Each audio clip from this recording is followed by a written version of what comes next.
So hello code लपर्स, आने वाले कुछ मिनट्स में आप प्लेसमेंट्स के लिए बिल्कुल रेडी हो जाएंगे क्योंकि मैं आपके लिए कुछ अमेजिंग टिप्स लाया हूँ। अगर आप बीटेक फाइनल ईयर स्टूडेंट हैं और कंफ्यूज्ड हैं कि डीएसए करूँ या प्रोजेक्ट्स करूँ, किस तरीके से प्लेसमेंट्स की तैयारी करूँ, इंटरव्यू का कैसा प्रिपरेशन करूँ, तो मैं इस कन्फ्यूज़न को भी दूर करने वाला हूँ। पहले ये जान लीजिए कि डीएसए जो है वो प्रोडक्ट बेस्ड और फांग जैसे कंपनीज़ के सबसे बड़े विपिन है क्योंकि वहाँ पर लॉजिक बिल्डिंग पर सबसे ज़्यादा फोकस किए जाते हैं। लेकिन वहाँ पर सेकेंड टायर और थर्ड टायर कॉलेजेस के बच्चों को अपॉर्चुनिटी बहुत कम मिलती है। If you are not from a first tier college then आपका डीएसए सिर्फ और सिर्फ एक स्किल्स बन के रह जाएगा और कुछ भी नहीं। आपको जो भी मिलेगी या जिस तरह की कंपनी आपके कॉलेज में आएगी वो मोस्टली सर्विस बेस्ड कंपनी होगी।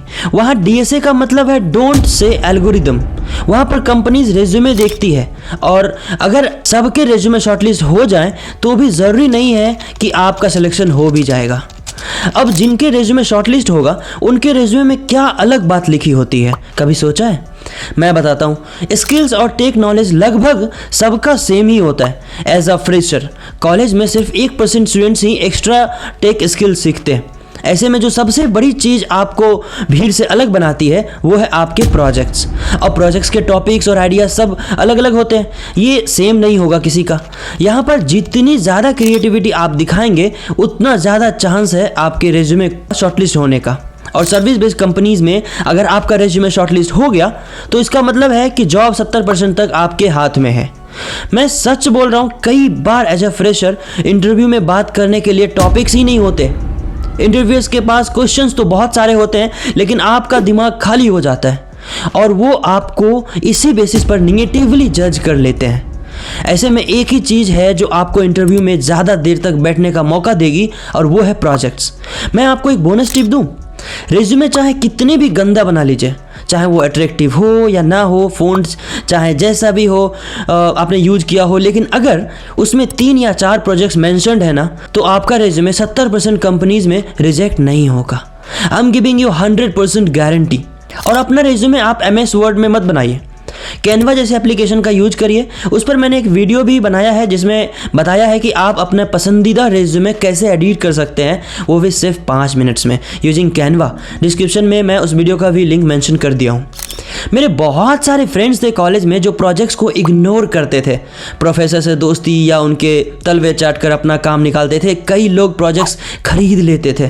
मैं हमेशा से इन सब चुतियापे के खिलाफ रहा हूँ from my college days itself. So in order to get better placements सबसे पहले छोटे या बड़े एटलीस्ट 4 प्रोजेक्ट्स बनाओ। ये मैटर ही नहीं करता कि कौन सी प्रोग्रामिंग लैंग्वेज आपने सीखी है, इट टोटली डजंट मैटर करता है कि उस प्रोग्रामिंग लैंग्वेज और डेटाबेस को यूज करके आपने क्या एक्सपेरिमेंट किया है, आपकी एकेडमिक लेवल पर क्रिएटिविटी कैसी है, ये मैटर करता है।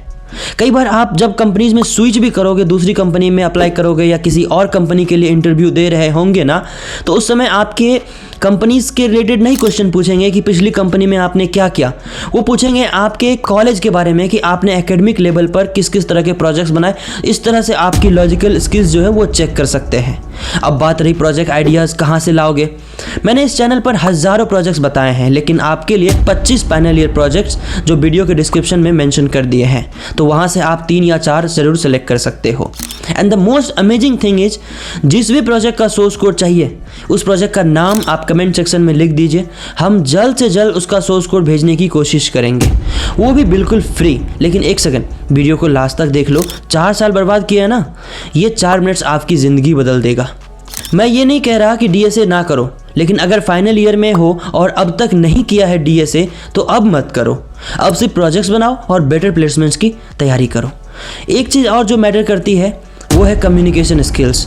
बहुत सारे कॉलेजेस में इसकी क्लास फाइनल ईयर में लगाते हैं जो कि बिल्कुल गलत है। ये फर्स्ट ईयर से होनी चाहिए और स्टूडेंट्स का एक क्लब होनी चाहिए जो in order to learn and develop interpersonal skills, जिसमें डेवलपर्स, सारे प्रोफेसर्स आपस में बात करेंगे कि कंपनीज में क्या चलती है, मार्केट में क्या डिमांड होता है और किस तरह से उसकी प्रिपरेशन जो है करनी चाहिए। इसके रीजंस बताता हूँ। कई बार आपको नॉलेज होती है लेकिन कम्युनिकेशन की वजह से बोल नहीं पाते। सामने बैठा इंटरव्यूअर को लगता है कि आपको उस क्वेश्चन का आंसर ही मालूम नहीं है, जबकि एक्चुअल में कम्युनिकेशन गैप होता है। आप बाहर आके दोस्तों को कहते हो कि यार आंसर तो पता था लेकिन बोल नहीं पाया, ब्ला ब्ला। इसलिए communication is very much important. और क्योंकि आप आईटी सेक्टर में जा रहे हो तो क्लाइंट से बात करने के लिए इंग्लिश तो आनी चाहिए ना, तभी आप इस फील्ड में आगे बढ़ पाओगे। देखो, ये सब बातें मैं अपने एक्सपीरियंस के हिसाब से बोल रहा हूँ। मेरी आदत है सीनियर्स से उनके एक्सपीरियंस पूछने की और आप तक पहुँचाने की। मैं कोई भी वीडियो व्यूज़ के लिए नहीं बनाता हूँ। मुझे तो प्रोजेक्ट्स, जॉब्स, ये सब लेकर इशूज़ था कॉलेज के टाइम में, उस वजह से मैं आप सभी की मदद कर रहा हूँ। अगेन रिपीटिंग, डिस्क्रिप्शन में 25 फाइनल ईयर प्रोजेक्ट आइडियाज़ हैं, चूज कर लो। सोर्स कोड चाहिए तो कमेंट सेक्शन में प्रोजेक्ट का नाम लिख दो, 1 2 3 4 5 जितने भी चाहिए सबका नाम लिख दो, मैं सोर्स कोड भेज दूंगा। और प्लेसमेंट के बाद थैंक्स कर देना यार। और हाँ, डीएसए गलत नहीं है, लेकिन 3rd ईयर तक कर लो तो ही, उसके बाद नहीं। And that's all, see you in the next video.